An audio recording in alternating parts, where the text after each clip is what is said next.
Welcome to the inaugural episode of From the Street. I am your host, Carl Waterstreet. Does that sound professional enough for you? Right? It's pretty cool, though, everybody. So I'm going to take this time to talk about some of the experiences that I've had in my career over the last 26 plus years. I just started my 27th year, and we'll kind of dive into some things that I started off with in my career and then move on to some of the things that I'm doing now. The things that I do now aren't overly exciting as they were back in the beginning part of my career, but nonetheless, there's a lot of things that we can talk about, and I can fill you in with the steps of my career and how things have gone throughout the last 26 years for me. So when I started in my career, I started at 18 years old with the Door County Sheriff's Office Reserve Unit.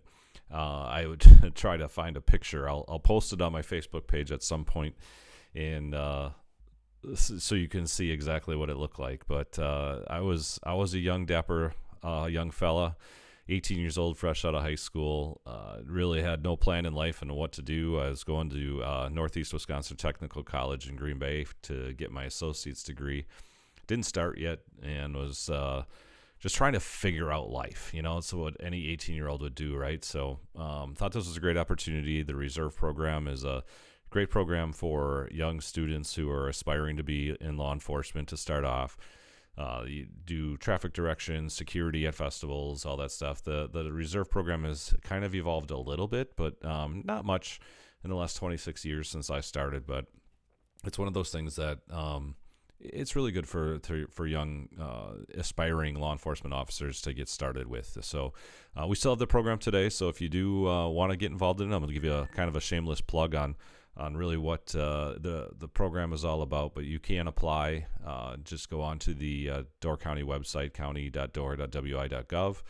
That's county.co.door.wi.gov. You can then search for employment opportunities and apply for a reserve program. So if you're aspiring to be in law enforcement, somebody that is, there's no age restrictions or anything like that. You just need a high school diploma, 18 years old or older, and we can suit you up and get you going on this stuff. So that's what I did when I started off, and my first year of technical college, and then that summer, so it'd be the summer of 1999. I got started in the Wisconsin Department of Natural Resources. I started off as a park ranger at Whitefish Dunes State Park. There's a lot of people that work at the sheriff's office right now that actually started off in the DNR as that park ranger. It was kind of a really neat program when it first started. They took aspiring law enforcement officers that were going to technical college or four-year university, and they put them into the state parks as basically a park security and park law enforcement. We had arrest powers, and they were the ability to give citations and make arrests and all that stuff. And I ended up getting assigned to Whitefish Dunes State Park, and what a dream job that was. So when I started off, you can imagine this. So I am 19 years old at the time, and working beach patrol most of the summer because Whitefish Dunes State Park has an absolutely amazing beach. If you ever been there, you'll know what I'm talking about. If not, you got to get down there and see that beach. It's absolutely gorgeous. It's got to be at least a mile and a half long beach, and it stretches off the entire length of the park. There's trails and all this stuff that you can go into the park and you get to see nature, and it's an absolute gorgeous park. And so working beach patrol for my first job wasn't really the hardest thing to really worry about, but it was really good. I met a lot of really cool people. A couple guys that I worked with actually are still officers today. We don't stay in touch like we used to, but there are times that we'll still send a message on Facebook back and forth and just check in with each other and see how everything's going. But we are approaching the end of our careers. For me, I have about 9 years left in my career, and some of those guys are knocking on the door a little bit closer to retirement than I am. But it was a neat experience. So I can tell you a couple different things. I'll give you a funny story. It may not be funny to some, but when we started at Whitefish Dunes, we were maintenance and also park rangers, and young and dumb, 18, 19 years old. My partner, I don't think he was much over 20, 21, if that. We were assigned to do cut down trees on one of the trails because some dead trees were, they were in fear of falling down and blocking the trail and causing some issues for the inner workings of the park. So me and him, we go out in this Kawasaki Mule side by side. At the time, side by sides weren't as big as they were now, so we were pretty pumped about that. And we can drive the side by side around. And the state has a lot of regulations, as you can imagine, with OSHA and everything like that. So we get our chaps on, we get our long sleeve jacket on, and our hard hat on, and we get the chainsaw going. And we decided that we were going to cut these trees down. And come to find out, when our supervisor found out, we didn't cut any of the right trees down. We just kind of went out there and just cut trees down and guessed as to what trees we were supposed to cut down. Oh, shoot. So we cut down probably 2 or 3 trees that we weren't supposed to cut down before we actually got to the one we were supposed to. So oops on our part, but some funny stories from working whitefish dunes at that time. And then in the mid-2000s, so May of 2000, I was blessed with the opportunity to work full-time with the Sturgeon Bay Police Department. During my time with the DNR and my time with going to tech school, I applied for countless positions. Jefferson County, Outagamie County, Manitowoc County, Door County Sheriff's Office. I want to say I was in Brown County at the time. I applied all over. I had applications out everywhere, and they had civil service exams, and I am an absolute horrible test taker, and I wasn't getting the high enough scores on the tests that would have put me into the categories that needed to put me into. So I would always score in the 70s, and they were looking for people that were in the 80s, and at the time, when you applied for one law enforcement position, you really had a lot of competition. Nowadays, when we look for one patrol opening, we're getting 5 to 10 applicants. When I was applying in the early 2000s, we were 100, 200 applicants for 1 or 2 positions. So the times have changed drastically, and the perception of law enforcement and social media and all that stuff. You can go down the list of things to blame on all that stuff, but nonetheless, it was a lot more competitive back then than it was now, and it really it was difficult. And so when I was going through the process, I was in the process with Outagamie County, Brown County, and Door County, and the city of Sturgeon Bay. And I remember getting the letters from Outagamie County saying, in fact, I was cleaning out my closet the other day, I just found it, said that, I didn't score high enough on the test. I would be placed on an eligibility list for any future openings for the next 6 months, so be it. I had the same letter that I got from the Brown County Sheriff's Office saying I didn't score high enough on the test, and these are the things that, will happen to you in the future. And I'm like, okay. So I got notice from Door County that said that they'd be moving on. So I was moving on that process to an interview and all of the things, and Sturgeon Bay was the same point in that process. So maybe a little bit quicker in the process than Door County was by about a couple months, but nonetheless, 2 of my hometown departments actually were competing against each other, I guess, to hire me and several others. So it's pretty exciting.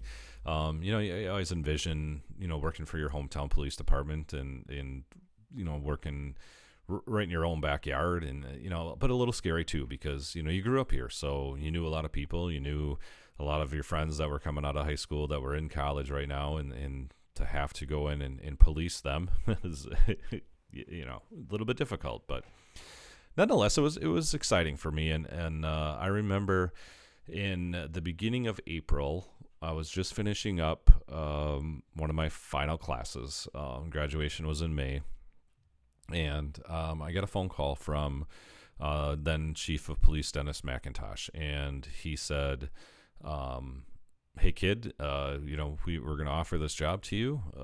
We really like what you have to offer, and we would like you to start as soon as possible." So I said, "Okay, well, got a lot to think about. I'm still finishing school." So I asked him. I said, "Well, I'd like to be able to graduate with my class." At the time, we didn't have Zoom or any of that stuff online or any of that stuff. So finished the training with my class, and I graduated on May 13th and started on May 15th. It was quite the experience, and I remember one of the older officers, he's long since retired, my very first day showing up there. So I am 20 years old. I had to be approved by the Attorney General of Wisconsin in order to work in this role, because as you can imagine, a 20-year-old can't go into a bar, by myself. But so I had to get approval from the Attorney General to be able to enforce the law inside of an establishment, and then, of course, carry a sidearm. I'm 20 years old, so laws have since changed. It's not the way it was back then, but it's just funny things you don't think about unless you're 20 years old starting off as a cop. So it all worked out. So my very first day, I remember showing up. It was a Monday. I am nervous as all get up, and I'm in a suit and tie, and I show up, and one of the older officers introduces himself, and he's like, "Lose the tie." And I'm like, no, everything they taught me in the school was you show up with a suit and tie, prim and proper, firm handshake, all of the things. I got to set an example for myself. So I go down. They walk me into the chief's office. Shake his hand. I sit down. He's giving me the spiel and hands me my badge. And I do raise the right hand, swear on the Bible, and take the oath of office for law enforcement. And he said, "You're going to be going with this guy for your first day today." And in walks that crusty old officer, and he's a really good guy, and I still get along with him today. He might even remember this story. And he takes one look in the chief's office, and he says, "Chief, he's not coming with me. He's wearing a tie." And I thought he was joking. I'm like, and he was dead serious. And so chief looks at me, and he says, "Just cut him some break. The kid looks good. Take him out on the street, show him a little bit what's going on just for the day." So he says, "No, he's not leaving this office until he takes that tie off." The chief says, "Get out of my office. We're going to go." So we go out to the squad. I'm in the passenger seat, and he's just sitting there, and I'm like looking at him. I'm super uncomfortable, super nervous, all of the things. And he says, "I'm not putting this car in drive till you lose the tie." Well, here I'm sitting there, I'm looking, okay, so what they taught me in the academy is I got to wear a suit and tie. I got to look good. The chief said I'd look good, keep the tie on. So what do I do? Do I take the tie off? Do I not take the... That was my very first encounter in my first job in law enforcement. So long story short, I took the tie off, and it had a really good day. Move forward.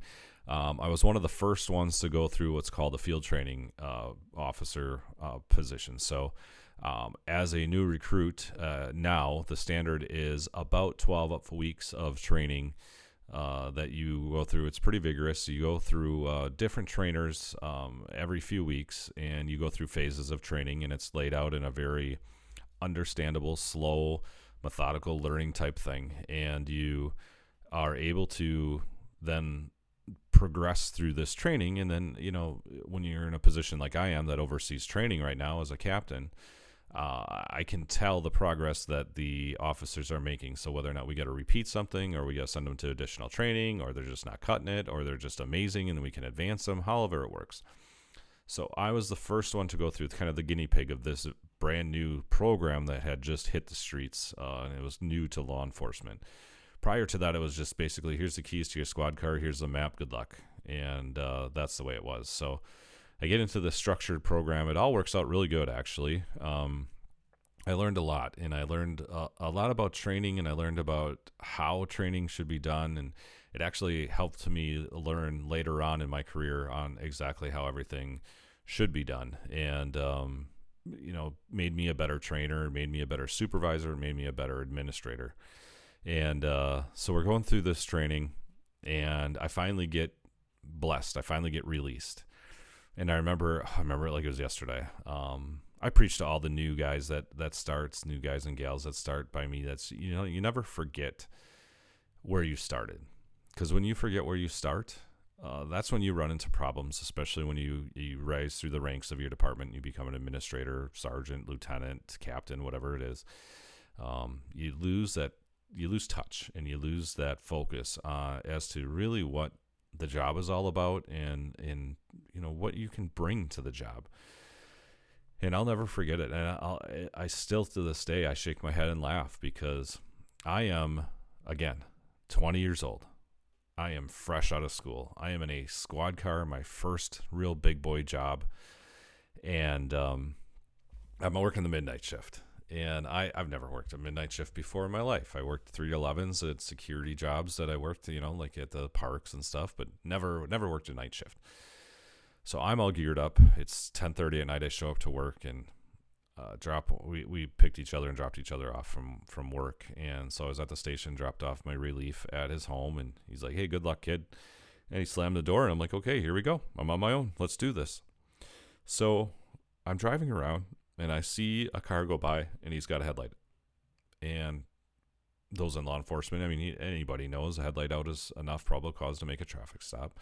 I was so nervous, I never made that stop.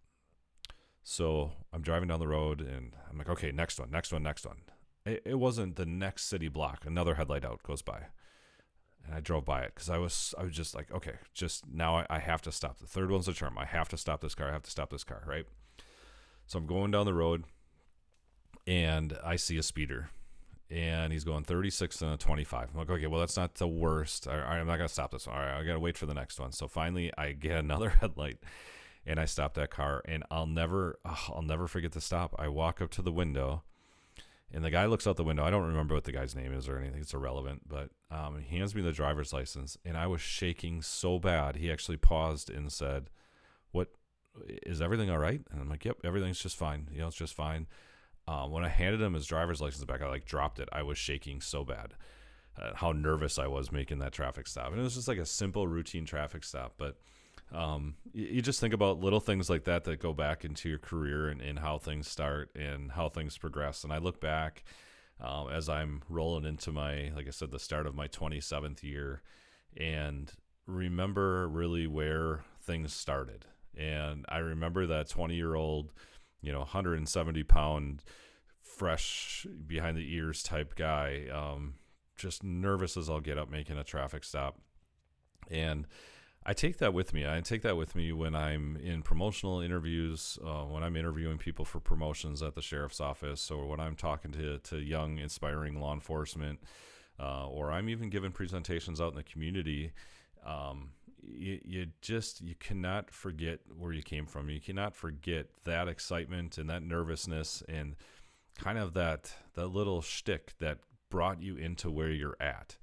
And you look at our profession, you look at so many cops that get angry and, sometimes downright hateful, and it ruins careers sometimes. And if you just took a step back and you remembered that very first traffic stop you had, and remember that first time that you ever just, started a career you were so excited about getting into, that's what it's all about. And that's what I feel I can bring, to the sheriff's office in this role as sheriff. And I can bring that excitement. I can bring that back to all the new people that are hired, or even some of the older ones that we still reminisce back of, what back in the day we do this stuff, but I think that in some eyes is what is missing in a lot of professions. It's not just law enforcement. And, you get so caught up in the everyday, and you get so caught up in the stress of everything that you kind of forget where you came from. And I think if we brought that back again, I think things would be a lot better. Sorry, it's not overly exciting, but, we all have to start somewhere, and I figured I would give you a little bit of an insight as to how my career started. Stay tuned for next week on From the Street. I should come up with a really cool slogan, a little drop or something I can play. From the Street. I don't know. Anyway, thank you everybody for tuning in. I promise we'll get a little bit more exciting with as the stories go on, because boy, I've been blessed in my career, and boy, have I been through it, let me tell you. So I will see you next week, and stay safe and stay tuned. We'll talk to you later. Thank you, everybody.